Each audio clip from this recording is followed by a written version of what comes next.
Please be seated.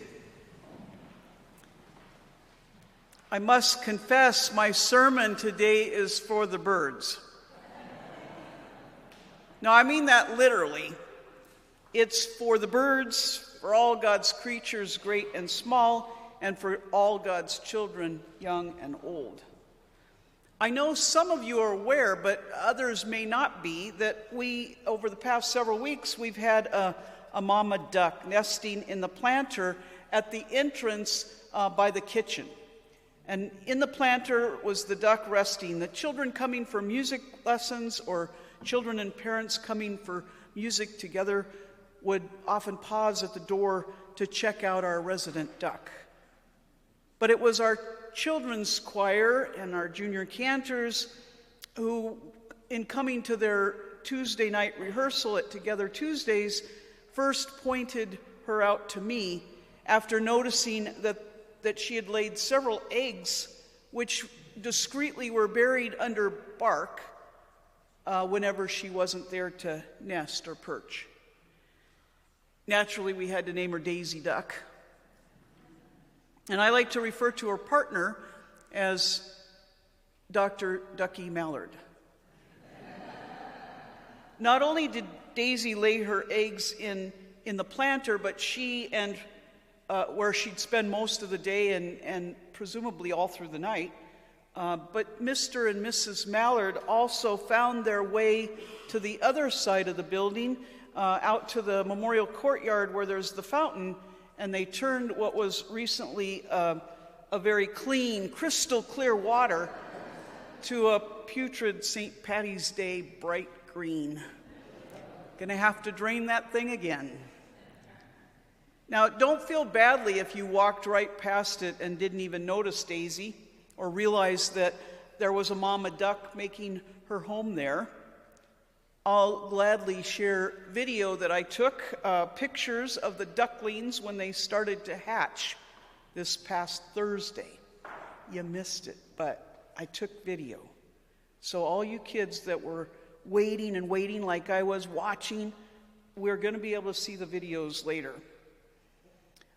But then on Friday morning, when I came to check on Mama Duck and her ducklings, Corey and Dave, who do our landscape work, told me that Mama Duck and her 12, how fitting is that? Her 12 little ducklings made their way toward campus. That way. Corey said that the students that were walking to class were stopping to watch and pointing to others passing by as they oohed and awed over the sight that they were privileged to behold. To think that something that starts out relatively small could actually make traffic stop on a busy intersection serves, I think, as a reminder of the sheer miracle of new life. As these recent events unfolded, it occurred to me that we've taken a flying leap toward being a very real part of duck country. And don't be surprised if she returns to that spot next spring. Unfortunately, all too often such miracles are overlooked or simply go unnoticed. Yet little things can have a surprisingly big impact. Kind of like the point I think Jesus may have been making or trying to make when he told the parable of the mustard seed, which he referred to as the smallest of seeds, yet having the potential to grow into the greatest of shrubs and becoming a tree, so that all kinds of birds of the air could make their nests in its branches. And now, since this miracle coincides with the conclusion of another program year, it seems fitting to me that our children's choir and junior cantors are leading us in worship today. We are so blessed to see these young people grow before our very eyes. Because sadly, many churches over the centuries, and even in recent times, have treated children as insignificant. Perhaps without meaning to, Nevertheless, sometimes we adults are unable to see the gift of the children in our midst, right under our nose. Moreover, there was a time when churches like ours wanted children to be seen but not heard. Remember those days? I'm sure some of you do.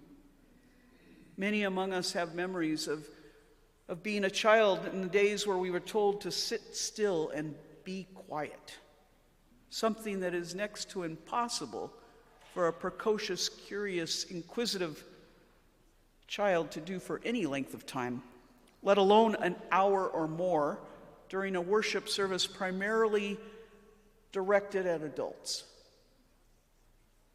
Furthermore, I recall as a student in seminary class years ago reading a rather provocative and disturbing article that highlighted an alarming trend among mainline denominations.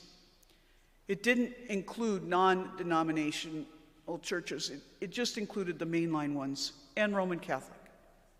And it pointed out that statistically, Lutherans had the highest number of children enrolled in Sunday school, attending each week. Yay for us, right?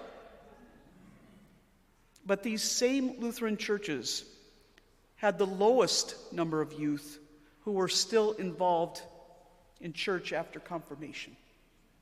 Now think about that. No more yay for us. Some of you might wonder why that would be the case. And while I'm sure there are numerous factors, there are a couple of obvious ones that I'd like to highlight. First of all, the article mentioned that in some cases children were dropped off by their parents who neither attended worship nor adult education Christian classes. They simply dropped their children at the church doors and left. The kids went off to Sunday school, the parents came back and picked them up. Meanwhile, some other churches decided to offer Sunday school simultaneously with worship. In my opinion, that was a mistake as well. Because while parents could go to church without their children in tow, it meant that children were largely absent from worship. And the rest of the congregation rarely saw them. But the most obvious reason the drop was so significant for Lutherans following confirmation was because many churches and families treated that as a rite of passage. Robes were worn, certificates were handed out, parties were held in honor of the confirmands. And it's quite ironic, actually, if you think about it.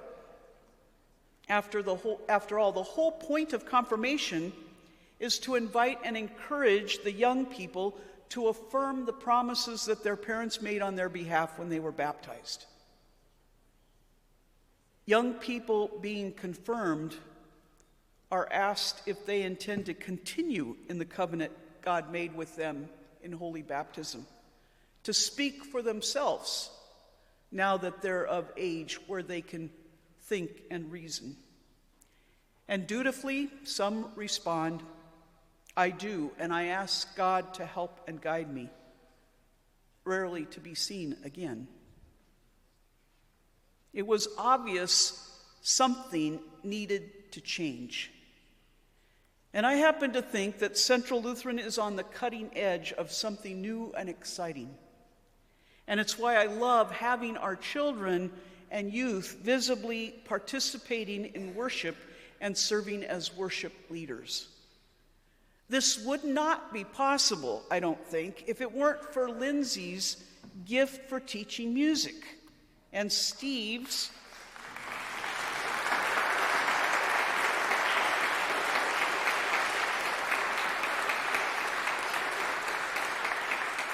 music of the faith, too. Music of the faith, teaching music, and Mr. Steve as generously being the accompanist. They say when they grow older and they realize they had two University of Music School of Music professors teaching them, they'll be amazed. But for now, they're just Mr. Steve and Miss Lindsay.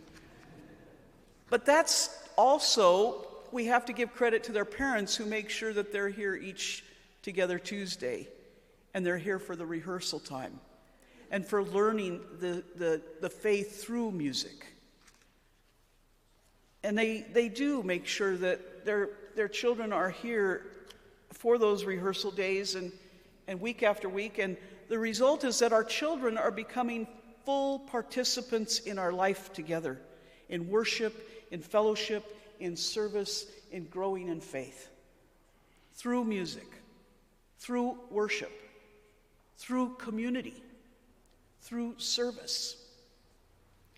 And like the parable of the mustard seed, as a community of faith, we are blessed to see and with our own eyes and to hear with our own ears how the smallest of seeds which are being planted and nurtured in our children, so that our children's faith will continue to grow with the potential of becoming a strong branch on the tree that's rooted in faith, a faith that provides a safe and secure place where all are welcome, where all gifts are celebrated, where the Spirit is dwelling within each and every one of us, so that together we are invited to nest in the branches of the tree of life, the very one who once upon